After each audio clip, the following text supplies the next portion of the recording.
Mesdames et messieurs, merci de nous faire confiance. Nouveau numéro de votre magazine Décryptage. Télé 50 vous remercie de votre fidélité. Décentralisation, qu'est-ce que l'on craint réellement? Nous allons voir ce que c'est la décentralisation et on va également éventuellement parler du fédéralisme. Quel est le meilleur système pour la République démocratique du Congo en cette phase, même après cette agression dont le pays fait l'objet aujourd'hui? On en parle avec un invité sur ce plateau, Michel Kitoko. Bienvenue. Merci. Vous êtes diplômé en droit public et en sciences politiques. Avec vous, on va aborder cette thématique. C'est quoi d'abord la décentralisation? Je dirais tout simplement que la décentralisation, c'est un système qu'un État unitaire s'est choisi pour essayer de diriger l'appareil de l'État jusque dans tous les recoins de la République, au travers un système électoraliste local, comme nous avons les élections provinciales, les élections locales. C'est un système décentralisé qui marque en même temps, pour un État qui se respecte, lorsqu'il y a une décentralisation, il y a aussi la notion de ce que nous appelons de concentration du pouvoir. C'est-à-dire qu'à partir du pouvoir central, il y a des nominations de gens qui représentent le pouvoir central sur le plan local. Donc les deux, ils peuvent travailler ensemble pour les plus hauts intérêts de la République. Du coup, vous avez des élus locaux, vous avez par exemple les gouverneurs de province qui sont élus de manière indirecte par les assemblées provinciales. Là, ce sont des autorités décentralisées.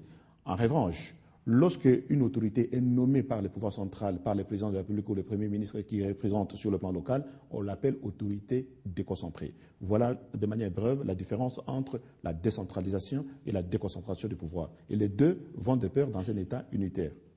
Mais le gouverneur est élu justement par les assemblées provinciales ou les députés provinciaux, mais il doit être confirmé par le président de la République, par justement une ordonnance loi. Pour quelles raisons? Pour des raisons qu'au lieu que le président de la République puisse nommer directement, ça c'est la constitution que nous sommes choisis cette fois-ci, au lieu que le président de la République puisse nommer son représentant local, là il doit pouvoir jouer le jeu de la démocratie avec le peuple locaux. Donc, c'est-à-dire que la population locale, au travers des élus locaux, qui choisissent leur gouverneur en tenant compte des réalités locales de chaque province. C'est ça la décentralisation et la nomination d'un pouvoir qui vient de l'État central par le président de la République et par le Premier ministre, ou ne sais pas, toute autorité, qui a son pouvoir, qui est nommé directement par le pouvoir central, qui représente le pouvoir central sur le plan local. Cette autorité est appelée autorité déconcentrée. Les gouverneurs bénéficient de ces deux atouts.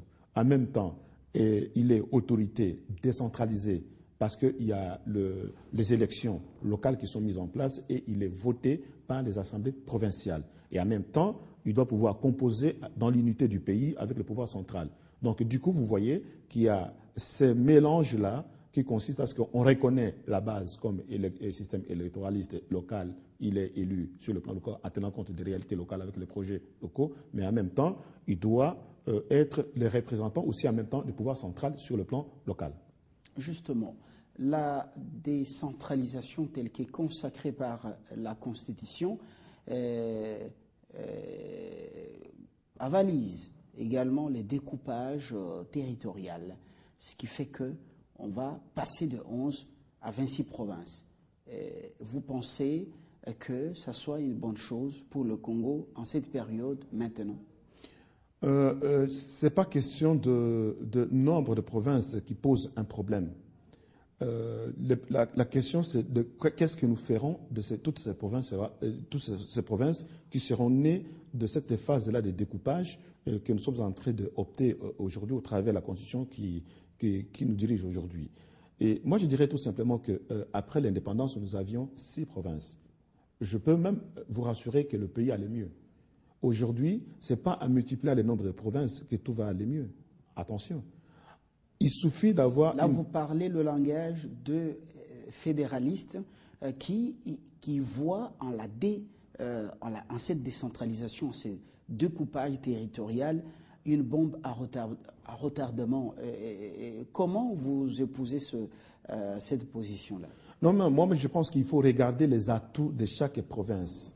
Et pourquoi aujourd'hui, quelles sont les raisons et les motivations qui sont mises en évidence pour qu'on arrive à morceler encore davantage le pays, pour qu'on arrive à 26 provinces. Ce n'est pas 26 ou 24 provinces qui résout les problèmes de ce pays. Ce n'est pas en morcelant autant de provinces que ça résout le problème.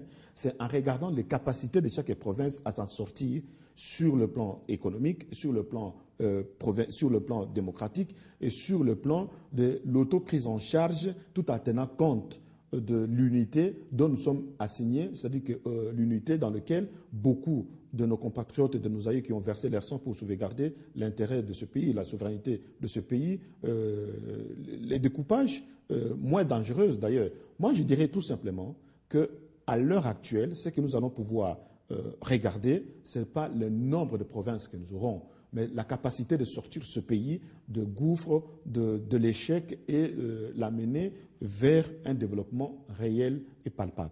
C'est très important. Ce n'est pas les nombres. Qu'est-ce que, justement, les fédéralistes et tant d'autres qui s'opposent à ce découpage, qu'est-ce qu'ils craignent réellement dans la décentralisation? Vous savez, ceux qui prônent le fédéralisme, ils ne comprennent pas peut-être les enjeux, voire même les conséquences du fédéralisme. La fédération, c'est quoi?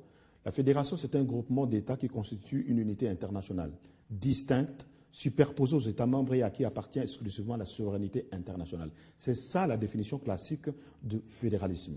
Mais maintenant, pour qu'un État indépendant et souverain, un État unitaire passe de la phase décentralisée au fédéralisme, du jamais vu. Je vous dirais tout simplement que on a toujours vu les États indépendants et souverains qui se mettent ensemble, dont chacun oublie sa souveraineté internationale et qui les mettent entre les mains d'un État central, comme aux États-Unis d'Amérique, aussi la Confédération helvétique, la plus vieille confédération qu'on a connue, qui fait le système fédéral aujourd'hui. Donc, vous allez comprendre qu'on passe des phases de plusieurs États unis, d'abord, qui passent la phase de confédération, et après, ils optent pour la fédération. Les États-Unis viennent de loin, de très loin. Mais justement, vous savez... les guerres qu'ils ont connues, les États-Unis, ils ont connu les guerres de sécession, les guerres beaucoup de guerres.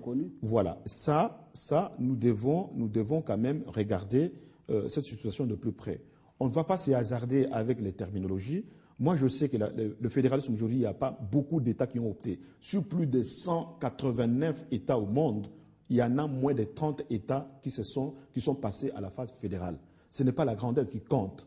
Le Canada, beaucoup de pays qui ont opté ces systèmes ont connu des choses aussi graves. Ce pays, nous avons passé les phases les plus absurdes, le chaos, les guerres d'indépendance, les guerres de sécession. On ne va pas replonger encore ce pays dans ce système-là que nous avons appris, que nous savons qu'il y a eu baie de sang à l'époque pour sortir ce pays, ce n'était pas facile. Donc, beaucoup de nos compatriotes... concrètement, vous dites que le fédéralisme n'est pas un bon système pour le Congo?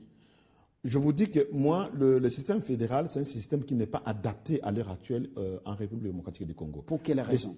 Pour des raisons que je vous évoque. D'abord, le Congo n'est pas passé par les phases, nos provinces ne sont pas passées par les phases confédérales. Une phase confédérale où chaque État est indépendant et souverain, ils se disent, bon, on se met ensemble, et puis on... Mais là, le fédéraliste de ce pays veut désintégrer cet État, avec tous les risques que ça comporte. C'est que demain ou après-demain, le querelle ou les séquelles, voire même les gènes que beaucoup ont gardés en eux, risquent de se réveiller encore une fois pour passer à la phase de désintégration de cet État, demande des indépendances gauche-droite. Vous savez, nous sommes en train de combattre la notion de balkanisation dans ces pays. Il ne faut pas qu'on en arrive et qu'on donne encore l'occasion à ceux-là qui veulent faire sauter certains verrous de l'unité de ce pays pour ramener encore d'autres feux, notamment de réclamation des indépendances et rallier certaines provinces dans d'autres. C'est une crainte réelle. Nous sommes bien avec un système unitaire fortement décentralisé. Et on doit continuer la décentralisation. Et d'ailleurs, maintenant, ce n'est pas la décentralisation qui pose un problème. Le vrai problème, c'est comment sortir ce pays de ce chaos avec tous les enjeux que ça comporte. La grandeur, nous ne devons pas avoir la peur de la grandeur. Il ne faut pas avoir peur de la grandeur. Les fédéralistes reprochent justement à ce système de l'État unitaire fortement décentralisé un certain manque de pragmatisme. Pour eux, ça ne va pas sortir les coins les plus reculés du pays de la pauvreté. Est-ce que vous épousez ce point de vue? Non, je n'épouse pas ce point de vue pour deux raisons. La première raison, c'est qu'aujourd'hui, personne ne peut nous dire que les provinces ont les mains liées par le pouvoir central. Personne. Nos provinces aujourd'hui, dans le système actuel, on leur donne les pouvoirs reconnus. Ils n'ont qu'à faire d'abord le bilan. Si dans le système décentralisé, ils sont incapables de faire beaucoup de choses, vous pensez vraiment que dans le fédéralisme là, vous savez encore une autre conséquence du fédéralisme. L'autre conséquence du fédéralisme, c'est que beaucoup d'États fédérés auront leurs propres lois qui n'ont rien à voir avec la loi nationale. C'est que demain ou après-demain, l'Assemblée du Katanga peut voter d'autres lois, Kisangani peut voter d'autres lois, Mbujimaï avec d'autres lois qui ne sont pas applicables dans chaque État. La deuxième raison que je peux dire aujourd'hui, c'est que les fédéralistes n'arrivent pas à démontrer le vrai raison fondée. Est-ce que ça, c'est un danger qui guette le pays quand on voit quand même qu'aux États-Unis d'Amérique, les lois ne sont pas identiques dans tous les États? Et vous savez ce qui se passe aux États-Unis?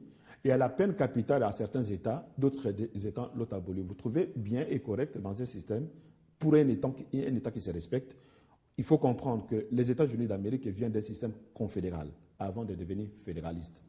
Donc, ils sont passés, chaque État avait ses propres lois, avec sa propre dynamique, ainsi de suite. Donc, pour essayer de sauvegarder, protéger un certain nombre d'acquis locaux de chaque pays, ils ont essayé de respecter ces systèmes-là comme ça. Mais pourquoi nous devons, nous, ici, dans un État unitaire fortement décentralisé, où on donne le pouvoir aux élus locaux de décider, d'avoir une assemblée provinciale, de décider sur le problème local là-bas, on les donne tous ces pouvoirs-là. Mais ils n'ont qu'à travailler et faire un bilan par rapport à ça. Qui est cette province-là qui peut lever le doigt pour dire je suis bloqué par le système central qui dicte des mesures draconnières qui ne répondent pas aux aspirations légitimes de l'unité de ce pays? Alors, ils nous voient, maintenant on ne les voit pas parce qu'on est sur le plateau, mais ils pouvaient répondre à cette question. Il y a l'épineux problème de la rétrocession des 40% aux entités déconcentrées, justement, surtout aux assemblées, aux gouvernements provinciaux. Mais justement, la rétrocession, c'est un autre problème.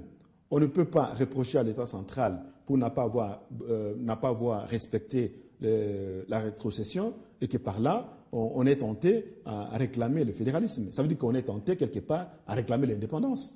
Le problème, il est là. Mais regardez encore une fois le profil des auteurs qui réclament le fédéralisme. Le profil. Je ne vais pas citer les noms ici sur le plateau, mais quand je regarde le profil de ces gens-là, vous voyez qu'ils ont des gènes qui somment en eux, les gènes notamment de l'indépendance, des indépendances de leur province. Alors tantôt, moi, quand je vois ça... Il y a un volet, il y a un aspect très important.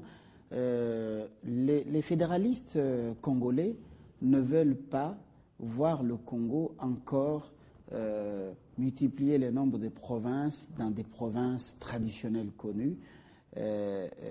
Est-ce qu'ils redoutent quelque chose, quelque part? Non, mais parce qu'ils ont... Moi, je vous dis que par rapport au Congo, ils ont voulu amener ces pays un concept qui n'est pas adapté avec les réalités locales. Je vous ai défini le fédéralisme et ses conséquences. Les conséquences aujourd'hui, c'est que si on plonge ce pays dans le fédéralisme, c'est que l'État central n'aura plus le pouvoir de contrôler l'ensemble de son territoire comme il faut. D'abord, on est encore fragile. Notre armée est en train de se solidifier. L'intégrité du territoire, nous sommes en train encore de lutter de façon qu'on ne puisse pas nous arracher un petit morceau du territoire. Tout ça, nous sommes en train de consolider. C'est un travail de longue haleine. Beaucoup de nos compatriotes ont versé le sang pour l'unité de ce pays.